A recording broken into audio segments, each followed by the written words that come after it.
All right, everyone, I know you're trying to figure out what was the best part of Axpona, and really, that was meeting you, my viewers.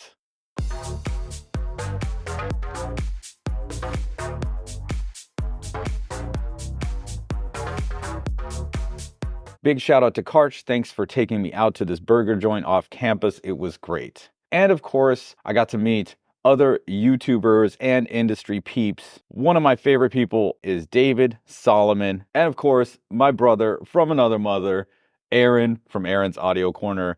This is the first time we actually got to hang out in person after years of doing the podcast together. You're going red. And we had such a great time. Never gonna get it, never gonna get it, never gonna get it.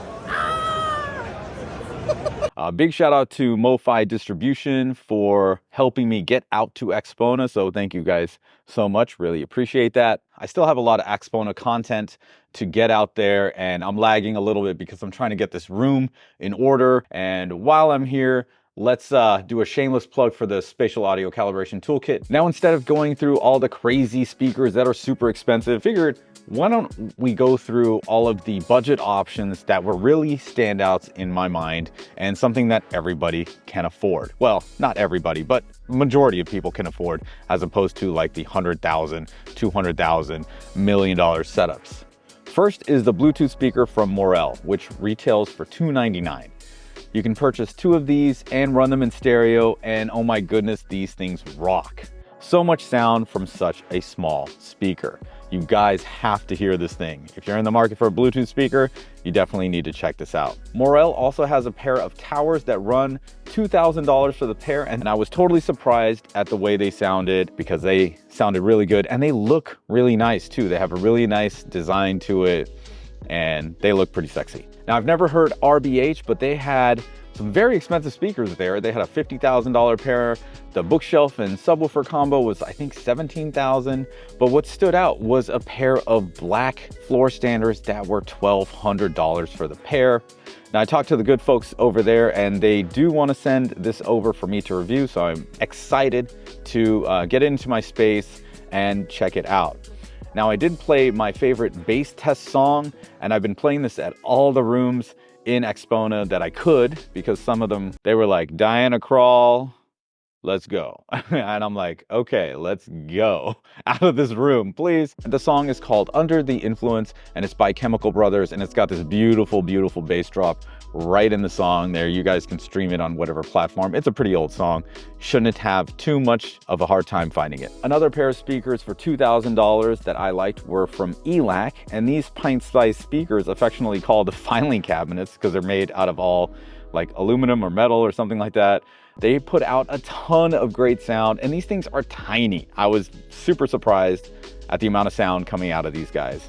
So good job there, ELAC. You got another set of winners here. Now, if you're into headphones and you've been looking for a new headphone DAC amp thing combo, or you like, you know, some clear mono blocks and preamps, you should definitely check out Gashelli Labs. They've got a lot of those things that are really like under $300. So not all of them, but a majority of them are very inexpensive, and you know, it's a family-run business out of Florida, and they put out a lot of good work. I love their rooms. Definitely check them out. I'll put links to as much stuff as I can down in the description. I stopped by Shoe Research, where they had a 3.1 setup featuring their CCB8 concentric speakers as the front stage and their new subwoofer, which you can see in the corner. This thing was massive. I think it was about $1,400. I think it was a 12 or 13 inch driver. I'm not 100% sure, but damn, that was a lot of bass. That was a lot of bass. And yeah, I think it was around $1,400. So speaking of subs, Perlisten put out a new subwoofer. It's an 18-inch subwoofer, comes in at $5,000, so not that cheap. Also not that expensive compared to Perlisten's other subwoofer offerings. I believe the 15-inch single was $6,000 retail, so now 18-inch for $5,000. Anyway, they were barely sweating. I tell you, I was in the room with Kellen and Zach, and I was just like, yo, let's turn this up. Nobody's here. Let's go. Let's do it. And it was just absolutely ridiculous, these things. And they had two. And if you're looking at you have a big room, you should definitely put those on your list. It might take you a little while to save up for them, but man, those things kick ass. Nothing else more you can say about that. PS Audio had a great showing, and their bookshelf speakers coming in at $3,500 actually sound pretty decent. I can't wait to get them in for a review. I know Aaron should be getting some as well, so excited about that. I know everyone wants to know about these SVS towers, so we were able to hear both the Pinnacle and the Titan. A little rough to, figure out exactly how well they sound, but Aaron already got his Pinnacles in, and I think there's another review on the Titans that are already up. I should be getting a pair of Titans. I still don't know when, but from what I heard, they sounded pretty good. Can't wait to actually do some more listening. Now, I know a lot of people are wondering about the height of the tweeter and if that's an issue. I tried slouching to get lower in my seat so I could be at alignment with the tweeter. And I noticed that I didn't notice any difference between being higher or lower. And in speaking with Nick, they chose this specific grill because it has a higher vertical dispersion characteristics so that the height of the tweeter wouldn't be an issue. So that's what they're saying. We'll see if that's the way it is when we actually get them in. In their other room, SVS had a 5.2.2 setup that the Larry was handling all the demos, and big shout out to Larry. Thank you so much. He played an Atmos mix of mine on Sunday, so you rock, buddy. Of course, we stopped by and spoke to Andrew Jones about the new MoFi SourcePoint 888 tower speakers that come in at $5,000 per pair, and they sounded pretty good. I already have a video about this, so make sure to check it out. Link is down in the description. I swung by Corey Harrison's booth, and he was showing off the myriad of options for custom Klipsch speakers. I'll have a video up on this soon. Go to klipschcustomshop.com to check it out. As we go up in price, we're going to see a lot more crazy stuff. So let's kind of just go through and talk a little bit about it. These Estalons in this purple finish look gorgeous. I think they call it the Violet Night. They looked really good. These speakers that kind of look like giant boombox speakers to me, I mean, is that bad? I don't know. They look pretty cool, but I mean, they're pretty pricey. I don't know who's got that kind of room in their house, but whatever.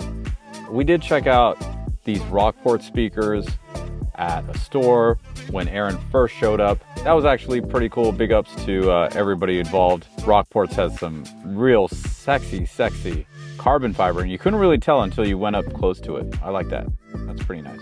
I don't even know what these are. I didn't catch them, but they've got like 4 drivers or something in the back, and this weird like front. It's kind of crazy looking. I didn't get a chance to see or hear what it really sounded like. Over at Focal Name, they had some new name products. I'll link it all down in the description. Just too much to actually talk about, but they did have a good showing, and I finally got to see the Grand Utopias. Now, I did have a video up about the custom demos I got, but that got taken down, or I had to get taken down or blocked due to like 4 of the songs. So I'll have to cut it up and re-upload it so you guys can check it out, because I did a binaural recording of that. It's awesome. As I was rolling around with David Solomon, man, we saw this headphone amp that's $100,000, and it's really pretty wild that something can be that expensive. So these Acora speakers made out of like stone did look cool, but they sounded really crazy. Like the 2 up front there's so much bass in this room, and it was a giant room, and I'm like, man, what's going on with this?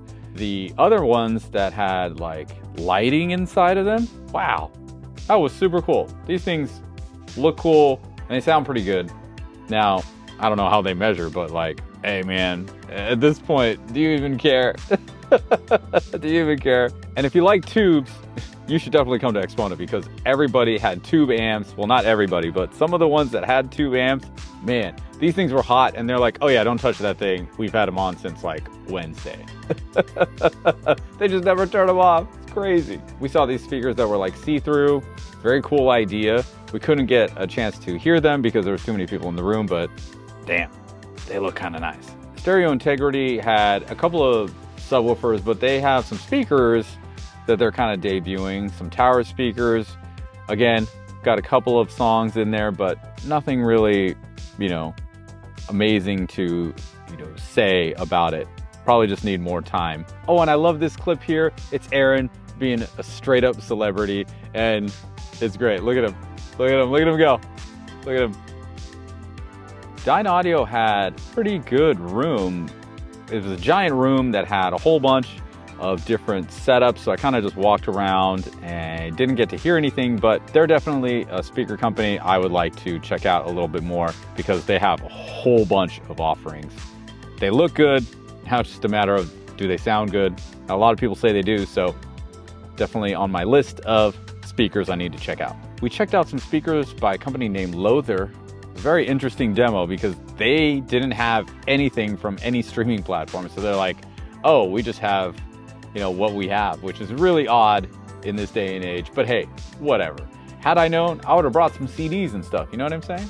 I did pop into the Yamaha room, and it looks like they have a new integrated amplifier. And this thing is like hot sex. Look at this thing. Now, you guys know I'm not a huge Yamaha multi-channel, but 2-channel, yeah. This thing comes in around $4,000, so it's not cheap, but this thing was pretty good. I got to sit down, listen to a few tracks. They were also showing off some speakers. I totally was not into the speakers, but this amp, oh yeah, daddy likes. There's a company called Treehouse, and they make amplifiers and stuff, and they also have these speakers that kind of look like trees, so that's your thing. Definitely check them out. I swung by YG Acoustics because a lot of people said I need to go check out their speakers, and they had a couple of cool offerings. Pretty pricey, but still, you know, looked pretty cool and sounded good from what I could tell. Borison was there showing off some speakers that were bookshelves. They're called the C1. I think they said around $16,000 for the pair. They sounded pretty good in that room. I wasn't able to actually play some of the songs I liked. Joseph Audio was showing off some $50,000 pair of speakers. I know, a lot of money, but these things sounded great. These things sounded so good. Wow. I was pretty blown away by what Joseph Audio had going on. So good job, Joseph Audio. Those things were nice. I don't even know the model number. Whatever they were, they sounded great. They sounded great, man. Another cool brand I didn't know about was Ruark, and they do these like cool looking speaker lifestyle products, but the speaker thing here has got like a subwoofer underneath it, and you know, you can mount it to a wall underneath the TV. It'll be like a sound bar for your TV. It's pretty cool. I don't know what's going on here. I think I caught Aaron making out with this amplifier. You guys tell me. Now, as Aaron and I were walking around, we ran into Andrew Jones. He said he was going to be on a panel, so we swung by to check out the panel called Speaker Design Inside and Outside the Box. And this is where your boy had a little bit of a nap. And of course, Aaron's taking pictures. Thank goodness he didn't like draw something on my forehead or whatever. Now let's get into the coolest thing that I saw, heard, experienced at Axpona. So it's called the BACCH-SP. BACCH-SP. Now, at the end of the day, what this is it's crosstalk cancellation, right? So when you're listening to speakers, you're hearing the speaker from the left and it's hitting you on this side of the face. And then I'm also hearing a little bit of it on the right and vice versa, right? So there's this crosstalk, and what this does is it cancels the crosstalk. Now, of course, if you've heard of the Polk Legend SDA, that does it passively. This is more active, and it has a much bigger percentage effect as opposed to the Polk Audio SDA. So I sat down and got a demo of this. I still need to make that video. I gotta tell you, this thing is cool. So it's like a box, and on this box is a camera, and that camera is supposed to be like right in the middle of the eyes, and they do like a little calibration for your eyes so it knows where you're at and it knows your head. I'll get into the video, you know, I'll still have to edit it, but it is awesome. It's like you were using like headphones, right? I had him play some stuff where I knew there was a lot of crazy panning. And when you hear a song like that on speakers, it's cool, but it's a lot cooler when you know, use headphones. And with this crosstalk cancellation thing, it's like the room is wearing headphones. And you can use it with any genre of music, any music service, and any speakers. So now you don't just have to have like Polk Legend SDAs. And you can like put it away. You don't want to use it, stop using it. You want to go back to home theater, go back to home theater. You don't have to use it. And when you're doing 2-channel and you want to do the crosstalk cancellation, you can do that. That was the coolest fucking thing. That was it. That was the coolest thing that I saw. It's expensive, $5,000. That's the thing that like really wowed me at Axpona. I had a great time and I can't wait to go back again, do it next year. But as far as shows are concerned, myself and Mr. Joe and Tell, we will be at the show in Costa Mesa, and that's going to be in just about a month from now. And we're going to be showing off some multi-channel stuff. I believe our room is right next to SVS. That's right, ladies and gentlemen, we are in the big leagues now. You know what I mean? That's right. That's right, baby. We might have some special demos. So if you're in the California area, Southern California, for that time, the show is in Costa Mesa. Look it up. I'll put a link down in the description. And come by, say what's up, and hang out for a minute. Catch some cool demos, because I think we're probably going to have the best demos at the show. And yes, you're not tripping out. I did have this. I recorded this like a couple weeks later. See you in the next one. Peace.